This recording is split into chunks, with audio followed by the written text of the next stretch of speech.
ಹುತಾತ್ಮ ಮುರಳಿ ನಾಯಕ್ ಕುಟುಂಬಕ್ಕೆ 75 ಲಕ್ಷ ಹಾಗೂ 5 ಎಕರೆ ಜಮೀನನ್ನು ಪವನ್ ಕಲ್ಯಾಣ್ ಘೋಷಣೆ ಮಾಡಿದ್ದಾರೆ. ಹೌದು, ಜಮ್ಮು ಮತ್ತು ಕಾಶ್ಮೀರದ ಗಡಿಯಲ್ಲಿ ಶೆಲ್ ದಾಳಿಯಿಂದ ಭಾರತದ ಯುವ ಸೈನಿಕನೊಬ್ಬ ಪ್ರಾಣತ್ಯಾಗ ಮಾಡಿದ್ದಾರೆ. ಪಾಕಿಸ್ತಾನ ಗಡಿಯಲ್ಲಿ ನಡೆದ ದಾಳಿಯ ಸಂದರ್ಭದಲ್ಲಿ ಚಿಕ್ಕಬಳ್ಳಾಪುರ ಜಿಲ್ಲೆ ಬಾಗೇಪಲ್ಲಿ ಸಮೀಪದ ಆಂಧ್ರಪ್ರದೇಶಕ್ಕೆ ಸೇರಿದ ಕಲ್ಲಿಕೊಂಡ್ಲ ಗ್ರಾಮದ ಶ್ರೀರಾಮುಲು ನಾಯಕ್ ಹಾಗೂ ಜ್ಯೋತಿಬಾಯಿರವರ ಏಕೈಕ ಪುತ್ರ ಯೋಧ ಮುರಳಿ ನಾಯಕ್ ಹುತಾತ್ಮರಾಗಿದ್ದಾರೆ.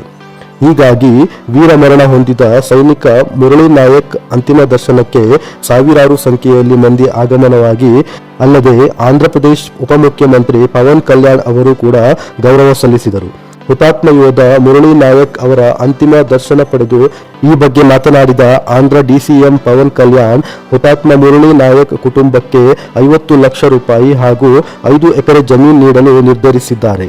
ಆಂಧ್ರ ಪ್ರದೇಶ ಸರ್ಕಾರದ ಸಂಪುಟ ಸಭೆಯಲ್ಲಿ ನಿರ್ಧಾರ ಮಾಡಲಾಗಿದೆ ಎಂದು ಹೇಳಿಕೊಂಡಿದ್ದಾರೆ. ಹಾಗೆ ನನ್ನ ವೈಯಕ್ತಿಕವಾಗಿ 25 ಲಕ್ಷ ರೂಪಾಯಿಯನ್ನು ನೀಡುತ್ತೇನೆ ಎಂದು ಹೇಳಿಕೊಂಡಿದ್ದಾರೆ.